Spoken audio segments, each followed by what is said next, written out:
আসসালামু আলাইকুম। BD tasty Farzana কিচেনে সবাইকে ওয়েলকাম। সবাই কেমন আছেন? আশা করছি সবাই অনেক ভালো আছেন। আজ আমি এমন একটি রেসিপি শেয়ার করব যা মুরগি দিয়ে তৈরি সব কিছুই ভালো লাগে।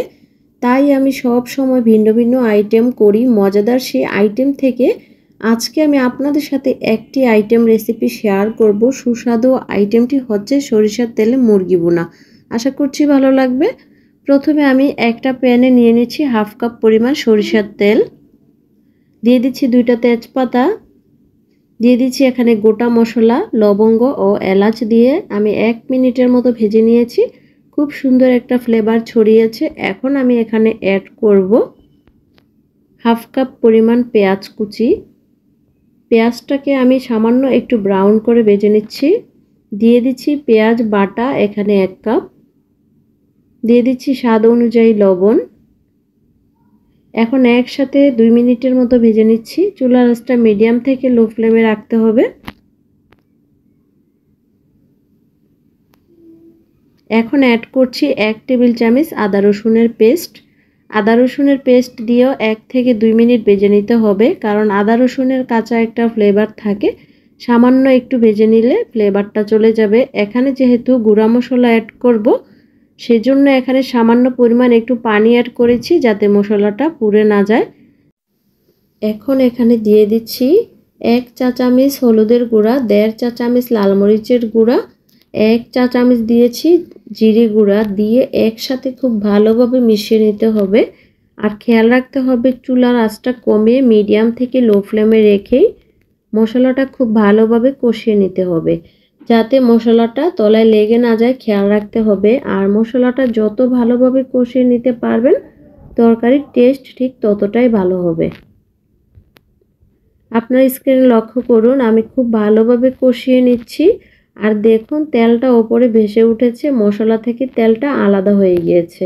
খুব ভালোভাবে কষিয়ে নিয়েছি। এই মুহূর্তে দিয়ে দিচ্ছি এখানে ধুয়ে রাখা চিকেনটা দিয়ে খুব ভালোভাবে মিশিয়ে নিতে হবে, মিশিয়ে খুব ভালোভাবে নাড়তে হবে। আমার চ্যানেলে যদি কেউ নতুন এসে থাকেন, এখনও আমার চ্যানেলটিকে সাবস্ক্রাইব করেননি, আমার রেসিপি যদি ভালো লেগে থাকে প্লিজ চ্যানেলটিকে সাবস্ক্রাইব করে পাশেই থাকবেন। ফেসবুকে যদি কেউ ভিডিওটি দেখে থাকেন অবশ্যই লাইক শেয়ার কমেন্ট করে যাবেন, আর পেজটিকে ফলো দিয়ে রাখবেন যাতে নতুন নতুন ভিডিওর নোটিফিকেশন সামনে পেয়ে যান। স্ক্রিনে লক্ষ্য করুন আমি চুলার আঁচটা কমিয়ে মিডিয়াম থেকে লো ফ্লেমে রেখে খুব ভালোভাবে কষিয়ে নিচ্ছি। যত ভালোভাবে ধৈর্য সহকারে কষিয়ে নিতে পারবেন এই চিকেনটা ঠিক ততটাই খেতে ভীষণ মজা হবে। যারা রেগুলার আমার ভিডিওটি সম্পূর্ণ করেন সবাইকে অসংখ্য ধন্যবাদ রেগুলার আমার ভিডিও দেখে আমার পাশে থাকার জন্য। এখানে আমি এখন পরিমাণ মতো 1 কাপ পানি দিয়ে দিয়েছি।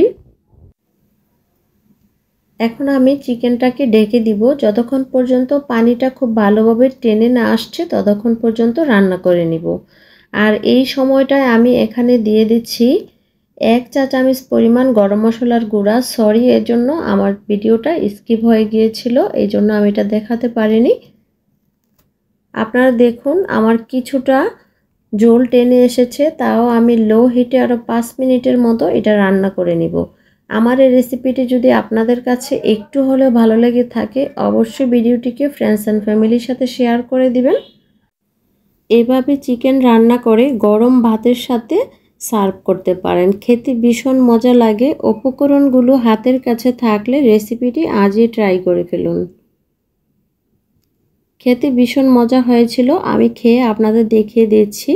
খাবারটা খুব দুর্দান্ত হয়েছিল, আপনি খেলেই বুঝতে পারবেন আমার রেসিপিটি। আর কেমন হয়েছিল অবশ্যই আমাকে কমেন্ট করে জানাবেন। আপনারা কী ধরনের রেসিপি আমার কাছে দেখতে চান আমাকে অবশ্যই কমেন্ট করে জানাবেন, আমি সেই রেসিপিটি আপনাদের সাথে শেয়ার করার চেষ্টা করব। আজ এই পর্যন্ত, সবাই ভালো থাকবেন সুস্থ থাকবেন, আল্লাহ হাফেজ।